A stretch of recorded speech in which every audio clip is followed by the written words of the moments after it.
Privilege hour is now open.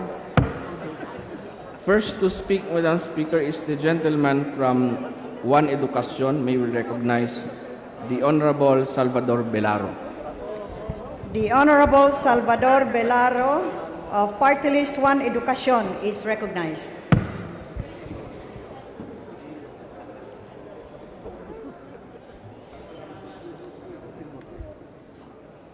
Please proceed. The title of my speech is Lawyers are indispensable in the war against drugs.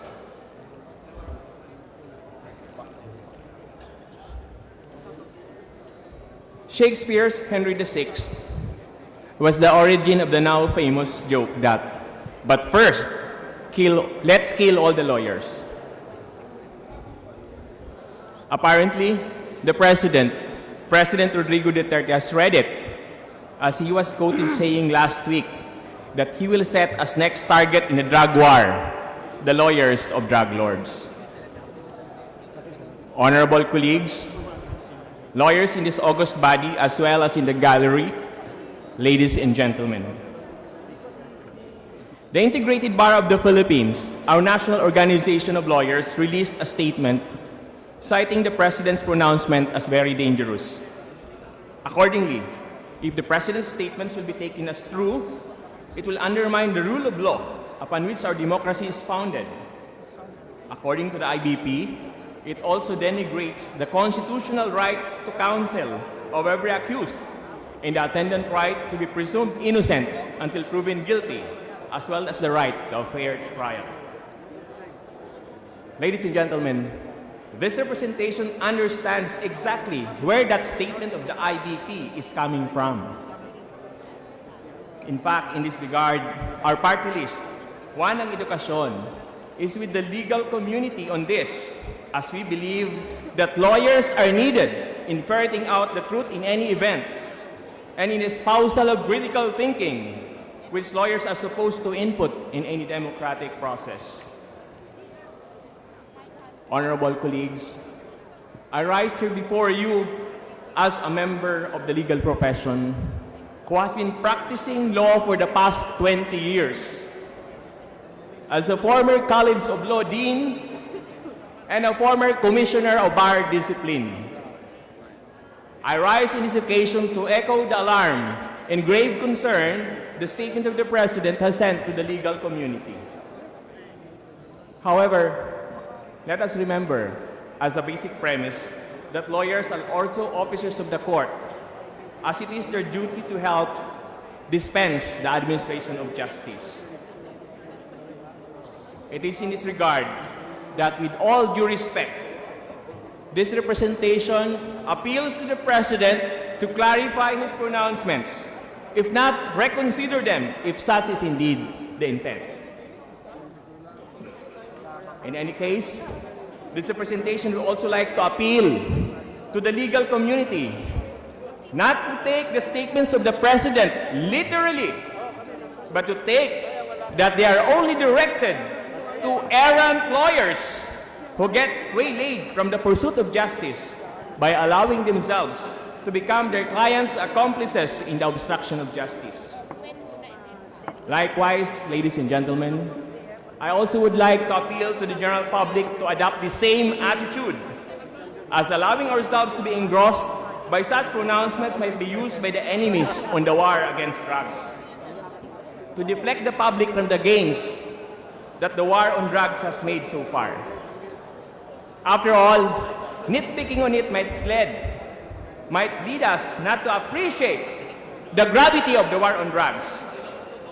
Recent statistics show that around 5% of the Philippine population, or around 4 million Filipinos, are already steeped into drugs. This is very worrisome, ladies and gentlemen. The drug problem has already reached epidemic proportions, such that zeroing on such statements would water down the urgency of acting on it. I also would like to appeal to the members of the media, it being the fourth estate or the fourth branch of government, as they call it. More than the aim of getting accurate reporting, I implore you, members of the media, to take the war on drugs in its entirety, not just an piecemeal consideration of news relating to it, to suit slants which you think are newsworthy at the moment. I also would like to take this opportunity to appeal to my colleagues in this august body that such event should make us realize that now more than ever, we need to rally as a people to solidify the war against drugs. This we can do.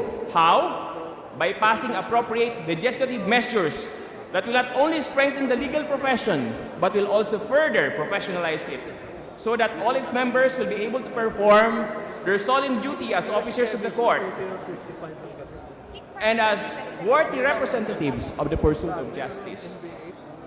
It is high time, ladies and gentlemen, that we review and amend the present law creating the Legal Education Board to strengthen the integrated bar of the Philippines and even the Philippine Association of Law Schools, so that we could count on our lawyers to become faithful to their oath. Over time, lawyers have become the butt of jokes. We have been labeled as crocodiles, vultures, or as leeches. But as a practitioner, we have been accustomed to it. The labeling or mislabeling is, after all, part of the job, or if you might want to call it, hazard of the trade. But despite the jokes, the legal profession continues to thrive over the years, over time. In fact, if longevity is an indication of the stability of a profession, we have here one of the most stable, as it also answers one of the indispensable needs in any society, that of legal representation. Let me tell you an anecdote, ladies and gentlemen.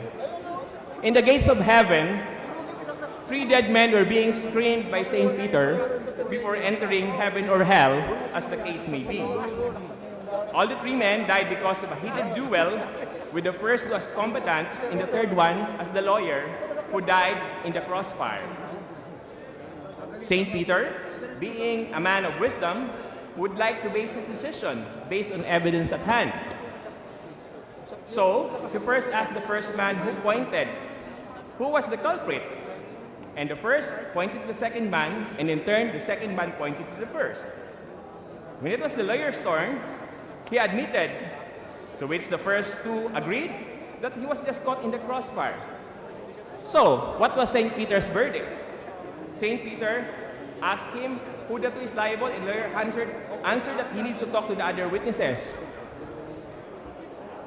That being the case, St. Peter detained the first and the second man in purgatory, the place where a soul's final destination is yet to be determined, and sent the lawyer back to earth to gather more evidence.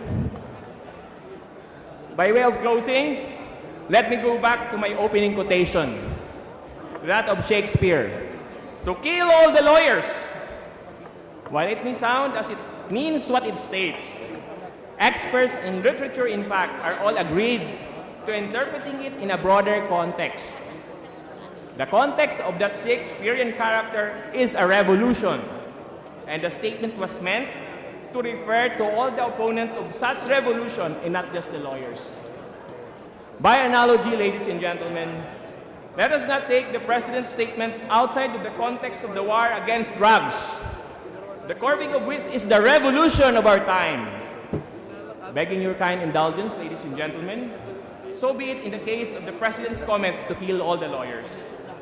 In view of the national interest involved, it should be better interpreted as referring to all the enemies of the drug war who are not necessarily lawyers. Thank you and good afternoon.